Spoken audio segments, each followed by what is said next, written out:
নমস্কার, আমি তৃণমূল কংগ্রেসের মুখপাত্র রিজু দত্ত। আপনারা সকলেই জানেন ৪ঠা মে বাংলার বিধানসভার ফল বেরিয়েছে। বাংলার মানুষ দুহাত তুলে বিজেপিকে আশীর্বাদ করেছে এবং বাংলায় পরিবর্তন হয়েছে।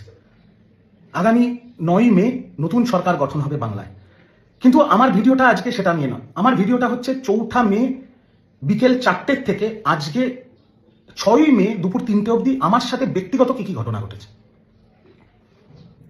আপনারা জানেন যে আমার দল তৃণমূল কংগ্রেস কাউন্টিং অবজারভার করে পূর্ব মেদিনীপুরে পাঠায়। এবার যখন সারা বাংলা জুড়েই যে গেরুয়া সুনামি আমরা দেখেছি, সেখানে পূর্ব মেদিনীপুরও তো তার বাইরে ছিল না। পূর্ব মেদিনীপুরে যখন তৃণমূল পিছিয়ে ব্যাকফুটে এবং বিজেপি হৈ হৈ করে জিতছে, তখন শেষ মুহূর্তে আমি পূর্ব মেদিনীপুর থেকে বেরিয়ে আসি এবং বাড়ি ফিরে আসি। যখন বাড়ি ফিরছি, যখন আমি আমার গলিতে ঢুকছি, তখন স্বাভাবিকভাবে বিজেপির যে কর্মীরা, যে সমর্থকরা, যারা এতদিন ধরে অত্যাচারিত, যারা লাঞ্ছিত, যারা বঞ্চিত, তাদের খুশির বহিঃপ্রকাশ হবে। তারা ফ্ল্যাগ নিয়ে জয় শ্রীরামের স্লোগান দিচ্ছে, গান বাজাচ্ছে, আবির খেলছে, খুব স্বাভাবিক। সেই মুহূর্তে আমার গাড়িটা তাদের ওই বিজয় উৎসবের সামনে গিয়ে পড়ে। আমার ড্রাইভার মুসলিম, আমি গাড়িতে সামনের সিটে বসে।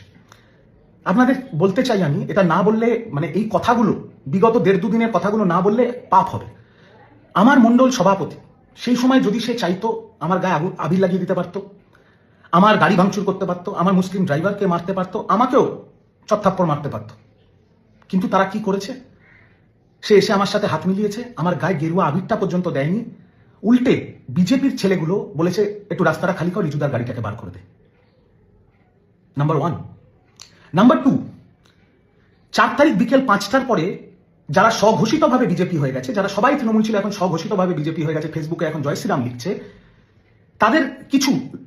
তাদের মধ্যে থেকে 4 তারিখ রাত্রেবেলা আমার বাড়ির সামনে মদ খেয়ে অকথ্য ভাষায় খিস্তি খেয়র, আমার মা একজন ডাক্তার, নন পলিটিক্যাল, প্র্যাকটিসিং গাইনোকোলজিস্ট, তাকে অনেক রকম থ্রেট দেওয়া। আমার স্ত্রী অরাজনৈতিক, একটা প্রাইভেট কোম্পানিতে চাকরি করে, তাকে অনেক রকম থ্রেট দেওয়া হয়েছে এবং আমাকেও অনেক গালাগাল দেওয়া হয়েছে। যেহেতু আমিও তো দলের পক্ষ থেকে ভোটের সময় প্রাণপাত করে লড়াই করেছি, যেটুকু আমার ক্ষমতায় ছিল। এবং তারপরে আমি আমার পরিবারের সুরক্ষার জন্য, আমার সার্ভাইভালের জন্য, দলের মুখপাত্র হওয়ার সুবাদে বিজেপির অনেকের সাথে আমার ভালো সম্পর্ক ছিল, যারা এখন সবাই বিধায়ক হয়েছে, তাদেরকে আমি ফোন করি। কিসের জন্য ফোন করি? নিজের এবং নিজের পরিবারের সুরক্ষার জন্য। এবং আমি স্পষ্টভাবে বলতে চাই যে বিজেপির এত ব্যস্ততা, 9 তারিখ তাদের শপথ গ্রহণ, প্রতিটি বিজেপির বিধায়ক যাদের আমি ফোন করেছি, তারা দুটো রিংয়ের মধ্যে আমার ফোন ধরেছে। নাম্বার 1, বিজেপির দিল্লির শীর্ষ নেতৃত্ব এবং বিজেপির বাংলার শীর্ষ নেতৃত্ব